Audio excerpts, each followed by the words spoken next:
परिवार नया घर खरीदकर उसमें रहने आता है, लेकिन वहाँ अजीब घटनाएं होने लगती हैं। एक दिन पत्नी अपने पति को बुरी तरह पीटती है और फिर अजीब तरीके से मुस्कुराती है। वह नंगे पैर कांच पर चलती है, लेकिन उसे कोई चोट नहीं लगती। घर में और भी अजीब घटनाएं होने लगती हैं। सुबह परिवार को खिड़की पर एक मरी हुई बिल्ली लटकी हुई मिलती है, जिससे छोटी बेटी डरकर बेहोश हो जाती है और उसे अस्पताल ले जाना पड़ता है। वापस आते समय उनके रास्ते में पड़ोसी की गाड़ी आ जाती है और जब पिता पड़ोसी के घर जाते हैं तो वहाँ का नजारा बहुत डरावना होता है।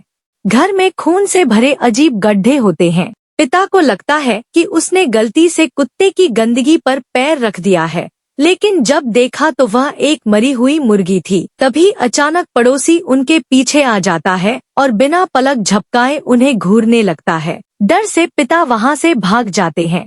रात को जब वे सो रहे होते हैं तो दीवारों से अजीब आवाजें आने लगती हैं, इसलिए वह पुलिस को बुला लेती है। वहाँ सिर्फ कपड़े और एक सिलाई मशीन होती है जो चल रही होती है। पिता को लगता है कि कुछ बहुत गलत हो रहा है, इसलिए वह अपने छोटे भाई की मदद लेते हैं, जो कि एक पादरी है और बुरी आत्माओं को भगाने का काम करता है। लेकिन उसका एक पुराना अनुभव बहुत बुरा रहा था, क्योंकि एक बार वह किसी को बचाने में नाकामयाब रहा था। फिर भी वह अपने परिवार की मदद के लिए तैयार हो जाता है। जब वह पड़ोसी के घर जांच करने जाता है तो पाता है कि पड़ोसी की मौत हो चुकी है और असली खतरा एक दुष्ट आत्मा है। यह वही आत्मा थी जिसे पादरी ने पहले भगाने की कोशिश की थी, लेकिन असफल रहा था। इस आत्मा ने यह कसम खाई थी कि वह पादरी के पूरे परिवार को खत्म कर देगी। पादरी को समझ आता है कि यह सब उसी की वजह से हो रहा है,